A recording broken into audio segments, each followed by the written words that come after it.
porque ya está con nosotros el ingeniero José Blandón Castillo y sus comentarios. Fernando, buenos días. Buenos días a toda nuestra audiencia. Oiga, en la primera parte de Internacional, ¿usted sabe qué es importante eso que usted, muy importante eso que usted dijo de la historia? Porque una de las cosas que el nazifascismo se apoderó inmediatamente fue el control de los medios de comunicación y la estructura de propaganda que con el genio maléfico de Goebbels hizo bajo una sola consigna: Hitler es Alemania, Alemania es Hitler. Y con eso llevaron al mundo al desastre. Bueno, esa es la importancia de la libertad de expresión. Y ahora le hablo un poquito sobre eso. Oye, estoy viendo, usted tiene un libro aquí, uno de mis autores contemporáneos favoritos. Sí, oiga, ayer me encontré una joven señora, una señora muy guapa. Sí. Mire este libro, maestro. Este es de Bauman y Bardoni, Estado de crisis. Este es uno de los intentos más serios de explicar, de tener una teoría para explicar la situación de crisis global que vive el mundo. De manera que a todos los políticos, métase en Amazon, para dar una propaganda y pida este libro y léaselo. Y entonces, en el marco de eso, hago un análisis de Panamá. Es una interesante, y le digo a la señora que me preguntaba ayer que ella estaba traumada, tensa, porque vivía un estado de ansiedad, de crisis. Entonces yo le decía, bueno, usted está muy joven para vivir, joven y bella para vivir en esta ansiedad. Y le digo, recuerde la canción, y se lo digo a todos ustedes, no le ponga años a su vida, póngale vida a sus años. Eso es lo que dice la canción. Con Ricardo Arjona. Sí, le decía a ella, la crisis tiene una ventaja, que nos mantiene en un permanente estado de alerta. Usted se fija que la ciudadanía hoy de Panamá y del mundo cada día está más alerta a lo que pasa globalmente y a lo que pasa localmente. Los que no saben, los que no crean eso están engañados. Así que léanse esta. Le dije que le iba a recomendar el libro. Aquí está, señora. Estado de crisis. Un intento político y sociológico de explicar lo que pasa en el mundo. No, además que está también, pues, de Bauman, pues, un comunista polaco que, por cierto, terminó viviendo en Inglaterra exilado por el propio Partido Comunista Polaco, y alguien que tiene la teoría de la realidad líquida, que yo creo que ustedes, que los otros que vivimos en ese estado de alerta, vamos a decirlo, no tanto de ansiedad, pues vale la pena, pues, tomar los datos filosóficos de este señor Bauman por esa realidad que se nos está escapando entre las manos. Sí, hay gente que dice que, líquida. ¿Para qué sirve la teoría? Bueno, sin teoría no hay práctica política. Y sin práctica política no hay teoría.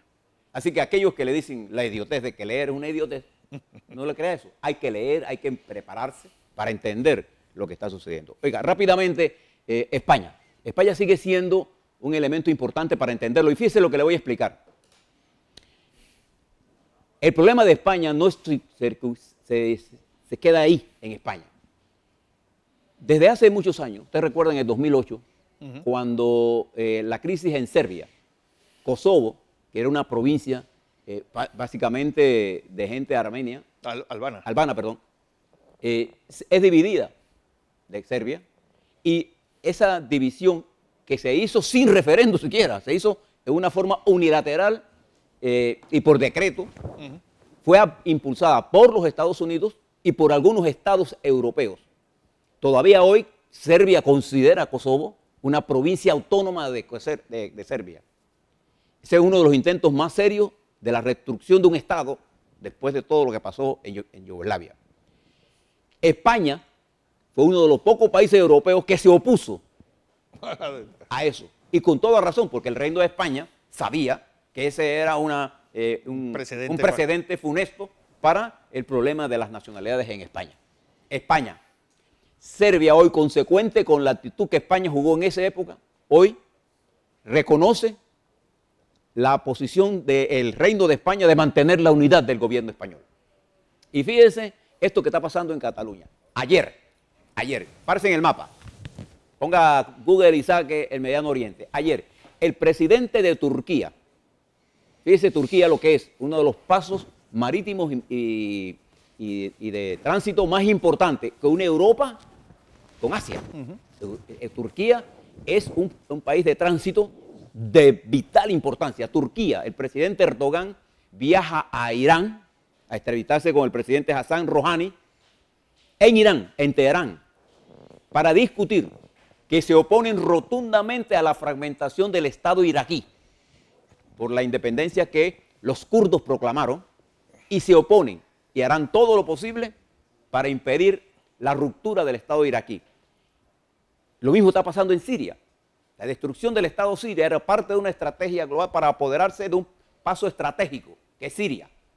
Si usted mira el mapa, se da cuenta de lo que estoy diciendo. Este cambio geopolítico mundial que está ocurriendo en estos momentos que estamos hablando, nos debe llevar a nosotros a la reflexión aquí en Panamá. Nosotros somos parte importante de un estrecho geográfico de comunicación. Cuando esto está pasando en el mundo, ¿sí?, nosotros tenemos que hacer una correlación de lo que está pasando en el mundo con lo que está pasando en la región. La región nuestra está inestabilizada. El triángulo de los países de El Salvador, Guatemala y Honduras. Fíjese que Salvador fue declarado en estado insolvente en parte de su deuda. El estado en crisis. Guatemala no tiene mando y Honduras está en manos del control de bandas paramilitares y bandas del crimen organizado. Nuestros aliados de aquí, de Colombia, en todo el problema que tienen, Venezuela en el problema que tiene. Entonces hay una situación seria y nosotros aquí en Panamá, que tenemos la ventaja de no tener estos problemas que se están dando en otros países. Sí, de unidad. Sin embargo, estamos siendo acosados en nuestra plataforma de servicios, que es la básica para seguir. Y nosotros seguimos aquí mirándola en el ombligo. Ojo con lo que le estoy diciendo. Por eso es importante enlazar todo esto que está pasando en España. El lunes es probable que el Estado que Cataluña declare unilateralmente la independencia y vamos a ver qué pasa este fin de semana. Pero eso que está ocurriendo, miren cómo ha movido la geopolítica en la región para proteger a Irak. ¿Y cuál era la idea del supramundo que maneja el mundo? Dividir los países del Mediano Oriente en pequeñas unidades territoriales para hacerlas débiles y poder quedarse con qué cosa, con los recursos de gas y petróleo. Y arrinconar a Europa y a la Unión Soviética, a Rusia. Y Rusia está jugando un papel importante al punto que hoy, en la crisis general de los Estados Unidos, hay un senador de Tennessee, deben seguirle la pista al senador Crook.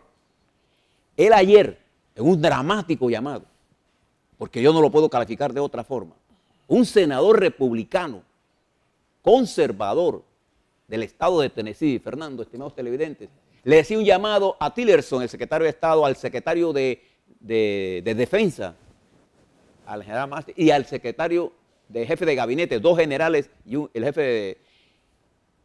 Pongan los intereses estratégicos de los Estados Unidos al frente y líbrennos del caos de la administración Trump.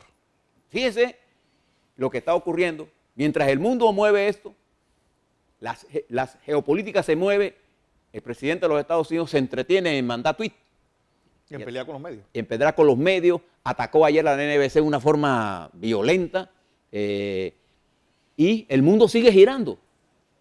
Entonces, esta situación en los Estados Unidos, esta situación de indefinición en una potencia tan importante, ¿no? ¿Sí?, crea pánico. Pero además la reforma que presenta el presidente de los Estados Unidos en materia impositiva impulsa un nuevo elemento de incertidumbre global. En medio de eso está Inglaterra con un Brexit que ni va para adelante ni va para atrás. ¿Sí? Y la crisis del nacionalismo y el populismo, sea de derecha o sea de izquierda, sigue apoderándose del mundo y en vez de buscar soluciones inteligentes, soluciones de integrar a la sociedad a una vida productiva, estamos buscando un Estado nacionalista, un Estado populista, unas políticas incorrectas para enfrentar las graves crisis que se nos avecinan en medio de una situación global del clima que cambia, de problemas nuevos que surgen. Entonces esto es importante que usted mire el mundo en esta correlación. Fíjese las declaraciones de Correa. ¿Qué les decía yo ayer con respecto al presidente de Lenin? Había perdido la plataforma de apoyo. Bueno, ayer Correa le declaró la guerra. Sí. Y eso pone al gobierno de Ecuador prácticamente en el mismo estado en que está Colombia o está México. El presidente se ha quedado solo, sin base política, sin poder tener nada que hacer. Y hay una guerra política en desarrollo en el Ecuador. Esta es la falta de visión. Yo le pregunto a ustedes, mire el mundo este que le estoy planteando, mírelo con frialdad.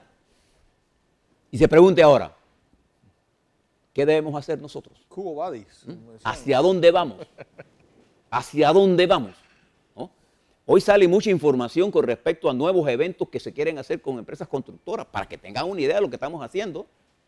Entonces hay que actuar entendiendo que en esta aldea global nosotros tenemos un sitio privilegiado que nos lo hemos ganado a pulso tras generaciones en la que todos los presidentes de los últimos quinquenios, incluyendo a Ricardo Martinelli, jugaron un importante papel en la consolidación de un modelo económico con sus problemas.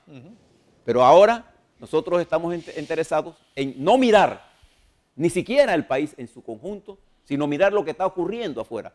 El mundo está en uno de los grandes partos históricos.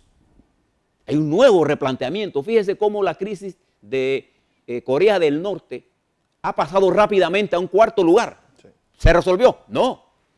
Si se resuelve y no es políticamente, tendremos un caos. Tendremos un caos. Entonces, ese es el mundo internacional por lo que nosotros tenemos que darle seguimiento. Fíjese todo este movimiento, fíjese cómo a la canciller alemana le costó ganar y ganó precariamente. Es decir, ella para poder lanzar una línea ahora geopolítica más coherente, ¿no? ¿Sí? necesita apoyo de gente que le va a exigir y va a tratar de mediatizar. Ayer escuchaba a un exdirector del IDAN decir que el IDAN lo que necesita es una ley para que haya mayor consenso de la sociedad civil para dirigir el IDAN. Yo me imagino una empresa dirigida por la sociedad civil. Pues. Lo que necesitamos es un mando en el IDAN con una transformación que permita esto. Ahora le hablo un poco sobre estos temas, pero nada más quiero que usted tenga este conjunto global. Voces en los Estados Unidos pidiendo sensatez, voces en el mundo y líderes buscando impedir la ruptura de estados. España, y yo apuesto a la unidad del reino español, buscando cómo detiene esta cosa, pero en mando de una dirección política que en vez de entenderlo, lo que hace es encender la pradera. Esto lo traslado ahora más tarde, Fernando, al escenario nacional. Vamos, comentario político nacional. ¿Qué hay? Bueno, en primer lugar, quiero reconocer la decisión del Ministerio Público de abrir un periodo de consulta a ese anteproyecto de ley que intenta reglamentar el crimen cibernético en el marco del acuerdo global que se firmó, que se conoce como el Acuerdo de Budapest del crimen cibernético. Lo que aplaudo es esa iniciativa, porque hay que hacer consultas, no solamente con los medios periodísticos, porque la sociedad requiere de esa consulta que nos permita a todos opinar, porque cuando una ley es el producto de una discusión sana,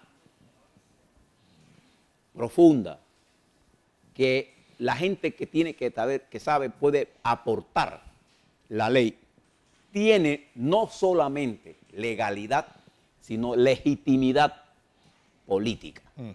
Nosotros en Panamá estamos muy acostumbrados a legislar para intervenir en la vida individual de nosotros sin consulta. Este es uno de los países donde todo lo resolvemos con leyes. En la mayoría de los grandes países, es más, incluso Inglaterra no tiene ni constitución. Porque es el prurito de nosotros de querer controlarle la vida a los demás a través de legislaciones que después se vuelven inoperantes. Nosotros tenemos leyes que ustedes ni se imaginan. Aquí hay leyes hasta de clonación, para que usted sepa. Yo no sé si alguno de ustedes conoce la legislación que hay en Panamá sobre clonación. Además, legislaciones hechas con miedo. ¿No? Y no hay nada peor que legislar con miedo o con interés político. Creo y aplaudo la iniciativa del Ministerio Público y no tiene que tener ninguna prisa. Estamos en medio de un proceso electoral. Y aquí todavía no hay ninguna nación que haya podido controlar lo que se diga en las redes sociales. Ni lo habrá. Ni la habrá. Porque lo que están haciendo ustedes dejándole las redes sociales, además la gente va a opinar, hagan lo que ustedes hagan y van a poner preso a todo el mundo. Pues no pueden. Entonces, creo que el espíritu del tratado ya está hecho. Es más, que Panamá se adhirió a ese tratado. Ya ese tratado es ley. Yo le pregunto al Ministerio Público, ¿cuántos panameños se han leído ese tratado? Yo soy una de las personas que me la tuve que leer por razones de lo que estaba pasando con Ricardo Martinelli. Porque parte de lo que se argumentaba por parte de Panamá era de un delito que no sabía que se invocaba la convención, pero la convención fue aprobada después que el delito se cometió. Entonces, para una cosa es bueno una cosa, para otra otra. Creo que primero tenemos que ver que la gente sepa qué es y el Ministerio Público debe hacer un poco de, digamos, aprovechar esto para hacer un poco de docencia. ¿Ustedes creen, señores del Ministerio Público, que los panameños saben qué es la Convención de Budapest? No. Lo que sí sabemos, cuando leen la ley, es que la intención de la ley tiene un marco más restringido y político en el país. Me alegra y saludo esta acción del Ministerio Público e invito a la Asamblea a que independientemente del interés que le vea el Ministerio Público, no ceda a la presión del tiempo, porque además a la Asamblea le queda poco tiempo. Sí. La Asamblea debe cerrar sus sesiones el 31 de diciembre y este no es un tema para cerrarlo ahora. El 31 de octubre. 31 de octubre, sí, perdón, el 31 de octubre. Yo dije diciembre. Diciembre. No. En octubre, ahora, en 31 de este mes, cierra la Asamblea y se volverá a reconvenir a enero del 2018. Entonces nosotros tenemos que esperar que pase todo este proceso de reglamentación de la ley electoral, todo esto, para saber dónde estamos parados. Entonces no hay que tener prisa. Es más, creo que era Napoleón que decía, ¿no? Vísteme despacio, que voy deprisa. Que voy deprisa. Así que saludo esta iniciativa del Ministerio Público y a la Asamblea. ¿Hay que debatirla? Sí, hay que debatirla, pero debatamos con ánimos de educación, no con ánimos de imponer. Quiero señalar que me preocupa que todavía continúa la huelga en el IDAN. 70% de la fuerza laboral del IDAN está paralizada y no hay nadie interesado. Hay gente más interesada en el juego que ven en los IDAN. Bueno, lo que está pasando con el IDAN está creando una merma en los ingresos del IDAN, eso es cierto. Pero también los trabajadores del IDAN tienen un punto importantísimo que tenemos que atender. La fuerza laboral del IDAN se merece una reunión de alto nivel. Y mañana en el gobierno nadie trabaja, porque si van para Orlando... No, pero ya hoy. Esto es más importante que todos los planes políticos o persecuciones político-judiciales.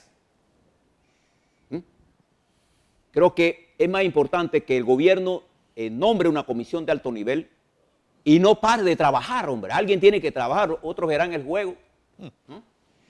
Pero cuando venga, paremos y miramos todo el juego. No será la primera vez. Los trabajadores están acostumbrados a negociar. Pero para negociar, ¿qué es lo que los trabajadores están planteando? Hombre, presupuesto para operación y mantenimiento. El IDAN tiene uno de los presupuestos más altos en inversión, yo le he contado. Y lo que aspiramos es, la Junta Directiva aprobó tres nombres que el presidente debe escoger uno. Yo imagino que ahí está el ungido. Sí, más que un ungido, necesitamos una estructura, necesitamos saber para dónde queremos llevar el IDAN. Y no invertir más sin poder administrar lo que tenemos. Necesitamos un IDAN efectivo, pero para hacer que sea efectivo, no le pida peras al olmo, no le pidan mejor mantenimiento si no tienen más plata para mantenimiento, si no tienen herramientas, si no tienen recursos. No pida modernización si no metemos nuevos talentos. Y no pensamos en nuevos talentos si no tenemos presupuesto de operación y mantenimiento. Pero para operar y mantener no podemos hacerla a expensas de una empresa quebrada. Tiene que ser una empresa que tenga la capacidad de autogestión. Entonces, ahora queremos que sea una empresa de autogestión. Sí, pero que participe la sociedad. Sí, ayer escuchaba a un exdirector del IDAN hablar de que tiene que ser una empresa dirigida en acuerdo con la sociedad civil. ¿Qué tiene que ver la sociedad civil con que dirija la empresa? Lo que tiene que haber una legislación que le dé al IDAN, porque esto es un problema técnico. A ver, ¿Qué sabe un abogado Sí. de las cosas técnicas que hay que hacer en el IDAN? A ver, necesitamos tener una empresa con un mecanismo técnico-administrativo y financiero que pueda definir en un periodo de un quinquenio cómo el IDAN va a entrar en la ruta de ser una empresa autosostenible. Porque el agua es un recurso estratégico. Ese es el pensar en alto. Y fíjese esto, este es un país cuya característica económica de su motor de crecimiento es la administración de agua dulce. Nosotros somos expertos en administración de agua dulce, que es el Canal de Panamá. Es una estructura creada, sí, por los Estados Unidos, sí, con la tecnología norteamericana y la preparación de nuestra fuerza laboral bajo nuestra dirección ahora, que administra ¿qué cosa? Agua. Agua. Entonces, hemos tenido una empresa que ha venido decayendo en el tiempo, a pesar de que hemos invertido en el tiempo. No hemos invertido, y cada vez que usted habla, cada vez que yo veo un director hablando de más planta, de más construcción, estoy pensando que él no está mirando. Váyase a cualquier oficina del IDAN y la carestía de cosas se nota desde que uno entra. No da ganas ni de pagar. Es deprimente. Es deprimente. Los trabajadores no tienen los recursos, no tienen transporte, no tienen herramientas. Yo creo que es importante. Pero sí hay, mira el presupuesto de inversiones. 2.000 millones de dólares desde Mireya Moscoso hasta ahora. Sí. Entonces, vea la rentabilidad. Nadie habla de la rentabilidad. Usted conoce a un estado financiero ahí es donde está la Autoridad de los Servicios Públicos, que es el ente regulatorio técnico de esto, pero como no se atreve, ¿sí? Ese es el problema de aceptar puestos sin la capacidad técnica y la integridad técnica para decir, el IDAN necesita un reajuste de tarifas. Pero el Estado populista de querer resolver todo en función de que nosotros lo ponemos y que siga el derroche, nadie valora lo que no le cuesta. Por eso yo me puse a todos los subsidios de luz y me pongo a todos los subsidios de agua. Estoy a favor del subsidio en educación porque eso es una inversión, pero no de becas universales que hagan mediocre a todo el mundo. Mira que me llama la atención que todavía no haya una decisión política para resolver el problema de la huelga del IDAN. Eso deja mucho que decir de una de las principales necesidades de este país. Doy la vuelta al tema político. Tengo aquí conmigo, Fernando, lo que podría ser, ¿se acuerdan que yo le venía hablando de la ley electoral? Sí. Hemos arrancado un proceso electoral y rápidamente le digo, hay un borrador, la última versión, creo que es del 3 de octubre de este año, de un decreto en la que el Tribunal Electoral intenta regular las materias que en las reformas electorales de la ley 29 del 17 Quedaron en un vacío. quedaron en un vacío. Y fíjese lo que dice el considerando, que mediante la reforma también se definieron los conceptos de campaña y propaganda electoral, así como las actividades y medios de difusión que comprenden ambas. Que el establecimiento de periodos de campaña se inspira en la necesidad de reducir el costo de las contiendas electorales para hacerlas más equitativas, en evitar la saturación de los medios con los anuncios políticos y en reducir al mínimo la afectación que sufren los ciudadanos cuando los espacios públicos y los privados que son acceso público se utilizan para hacer propaganda electoral. Que debido a la amplitud del concepto de campaña electoral consignado en la reforma, el Tribunal Electoral, como rector del proceso electoral, debe precisar qué actividades están prohibidas dentro y fuera de los periodos de campaña en el marco de la definición legal, respetando el pleno ejercicio de los derechos individuales, civiles y políticos y consagrados en la Constitución política. Estos son los considerandos de esta resolución que al leerla, de esta reglamentación, aquí se está legislando. Y le quiero leer nada más la parte correspondiente a lo que es posible hacer en este periodo, ¿no? En este periodo de transición. De pre-campaña. De pre-campaña, porque esto está prácticamente actividades permitidas dentro de la veda electoral. Acuérdense cuál es la veda electoral, Bueno, dentro de la veda electoral que estamos ahora, fuera de los periodos de campaña queda permitido el ejercicio de los derechos civiles y políticos constitucionales y legales de los ciudadanos para explorar libremente en sus posibilidades de ocupar un cargo de elección popular, siempre que no incurran en contratación paga o donada de propaganda electoral en ninguna de las formas identificadas en el numeral 5 del artículo anterior. Fíjense este artículo, quiero llamar la atención a este nada más. Todo lo que están haciendo de consulta, eso es legal. No, es legal porque no, porque lo dice esto. Eso es lo que dice la Constitución de la República de Panamá. La Constitución de Panamá le da el derecho a usted de elegir y ser elegido.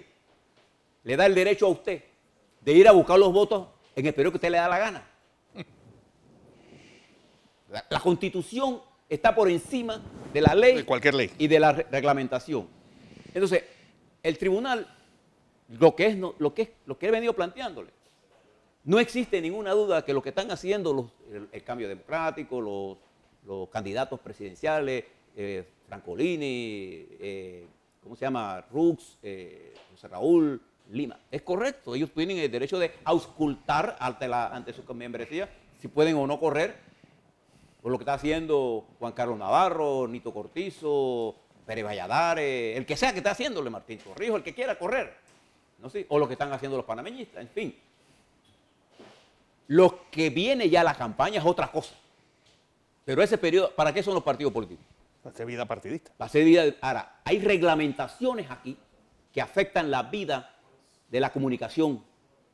Y entonces ese reglamento tenemos que mirarlo con calma. Sí. Con calma. Porque si usted entrevista aquí a alguien que según ellos es una línea editorial de esta empresa, ¿cómo ellos pueden definir cuál es la línea editorial de esta empresa? A ver.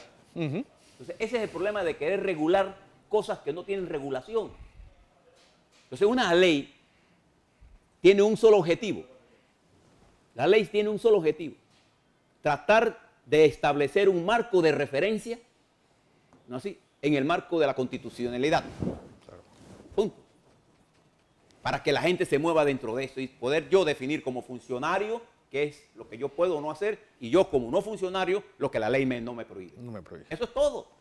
Así es. Entonces queremos irnos tan al detalle y hemos armado esto que yo le dije. Y todo eso por la pusilanimidad de querer hacer lo que la sociedad civil o esos máster Los que no saben de política.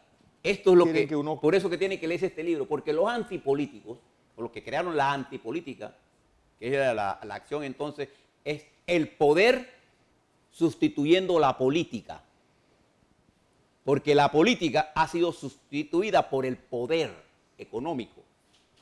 Entonces, a la ausencia de política, entonces los estados han perdido su capacidad de ser lo que antes eran.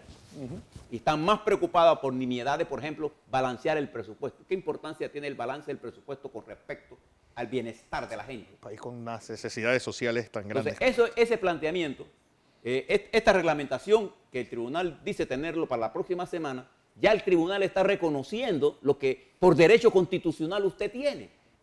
Aquí no hay nadie que pueda decir que usted no tiene derecho a hacer la consulta que le da la gana para correr para lo que le da la gana. Y por eso los independientes ya están pidiendo firma. Sí. Mire la contradicción. Le explico todo esto porque estamos en un proceso, ya entra la política, y la próxima semana nosotros le vamos a dar toda la cobertura que sea al evento más importante de la semana. ¿Cuál es? La elección de cambio. La elección de cambio democrático, uno de los partidos con opciones electorales. Y vendrá la convención del partido PRD y vendrá la campaña de panameñistas. Pero antes que venga todo eso, vienen unos meses de espanto. Para que estemos claros, ya los periódicos vienen anunciando lo que viene por ahí. De manera que mañana vamos a hablar un poco más de lo que va a ser noticia. El juego. El juego. Mañana el juego. Ayer escuché a los mexicanos por primera vez hablar bien de Panamá y de opciones de Panamá. Me gustó escucharlo porque me dio, ¿cómo se llama? Henchido de orgullo. Henchido de orgullo de que, bueno, de que podemos. Que hoy realmente la noticia del fútbol es lo que pase en Buenos Aires. Pero eso más adelante será noticia.